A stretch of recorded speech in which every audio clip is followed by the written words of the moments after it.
Welcome to Penrose Learning, where we make understanding easy. You start by loading the image and arranging layers so text can go behind it. Place the image with File Place, then embed if you need consistent results. Name that layer Image and lock it. Create a new layer above, name it Text, and add your typography here. Once done, choose a font size and color that will read when reversed into the image. Make sure to keep your original image layer unlocked briefly to test alignment. This saves time and prevents mistakes later.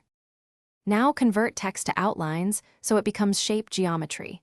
Type Create Outlines. Position the outline text above the image in the exact spot you want the image to show through. Duplicate the image layer. You'll use one copy for display and one for masking or Boolean work. Use Pathfinder -front to subtract the text shapes from a copy of the image, or alternatively create an opacity mask if you need soft edges. These options let the image appear inside the text, while the original text remains editable in a separate layer. Finish by replacing the top visible image with the masked or cut version, then tidy the Layers panel.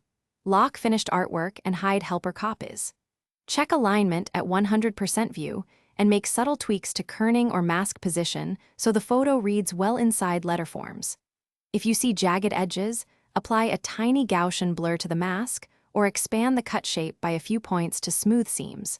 And always keep a hidden, editable copy of your live text on another layer for future edits. Thanks for watching. If this was helpful, leave a like and consider subscribing. See you next time.